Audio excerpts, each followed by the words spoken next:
It's your resident poker of the Hornet's Nest. What's the subject of today? Review bombing. Let's do this.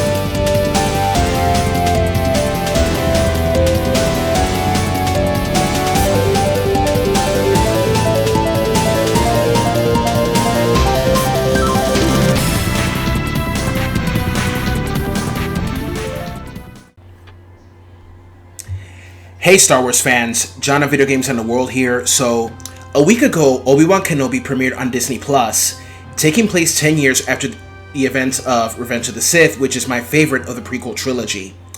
So far, I love the show, and Episode 3 was phenomenal. It's like a Star Wars fan's dream come true to see that iconic villain clad in black with his iconic helmet that we loved for 45 years now.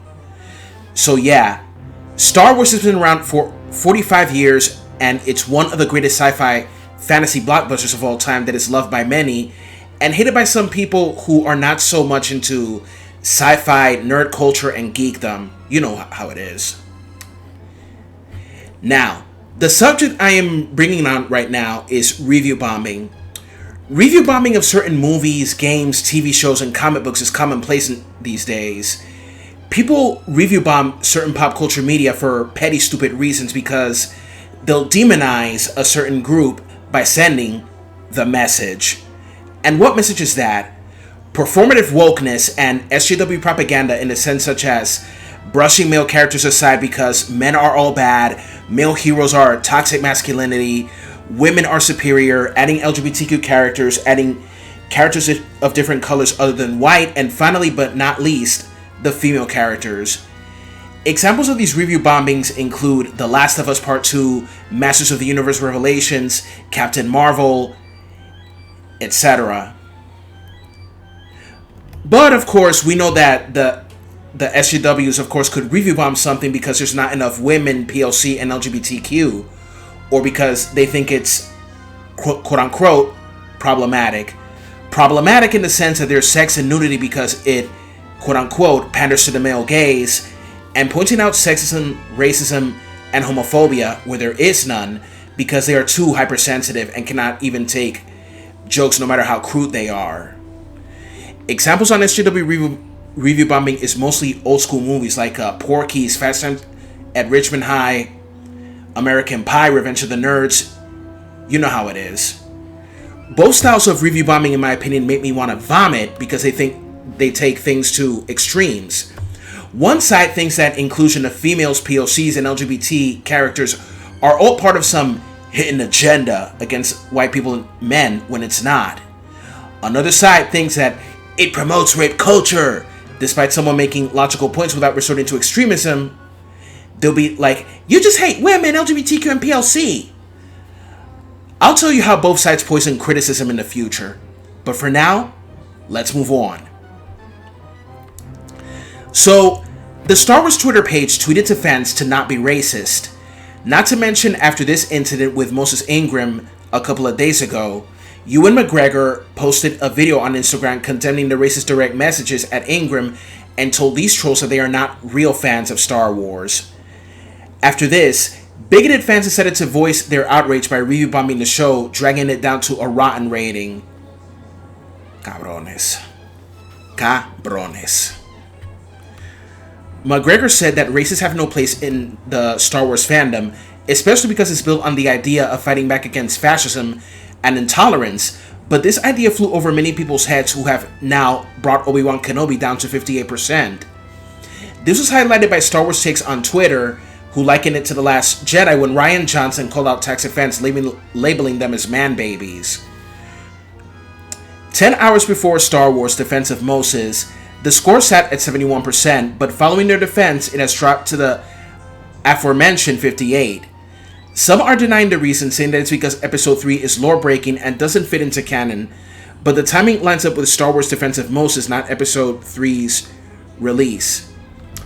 I saw the video of Ewan McGregor, and he makes a real point on how these shows are not real fans of Star Wars. Even William Shatner of Star Trek fame is taking a stand against the toxic Star Wars fans, saying that toxicity in fandoms need to go now. Now, I love Star Trek, but I'm more Star Wars than a Trekkie. But still, as a child, I remember watching The Next Generation. Jean-Luc Picard is my homie! To those trolls attacking her, you should know that Star Wars was always diverse. James Earl Jones is the iconic voice of Darth Vader, and there is no one like him. Memorable black characters in Star Wars are Mace Windu, Lando Calrissian, Finn, Captain Panaka, who was Padme's bodyguard, you know what I mean. It turns out that many toxic fans are still at it since attacking all these actors and sending death threats, which in my opinion is how low someone can be. Actors being attacked I recall are Jake Lloyd, Ahmed Best, John Boyega, Kelly Marie Tran, etc. Now, as much as I think Jar Jar Binks was kind of annoying, the actor should have not have been threatened. It's disgusting.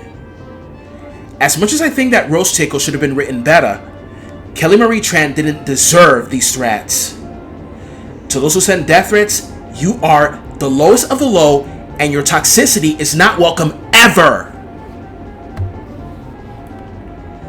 Ay, Dios mío. And to those toxic fans who did not get what McGregor said, listen right now. Escúchame. In Star Wars, the Trade Federation, the Empire, and the First Order were fascist and authoritarian. The Rebel Alliance and the Resistance were anti-fascist and anti-authoritarian. If you didn't get that, you didn't get Star Wars. Star Trek promoted equality and acceptance for all races, genders, and sexual orientations. And guess what? The original 1966 TV series took a stand in supporting a woman's right to choose. Gene Roddenberry created this sci-fi cult phenomenon with the purpose that all bigotry in the future will be nothing but a memory. If you didn't get that, you didn't get Star Trek. Even Battlestar Galactica promoted equality as well for all races, genders, and sexual orientations. Humanity had to join against an enemy that was bent on their destruction, the Cylons, regardless of race, genders, and sexual orientations.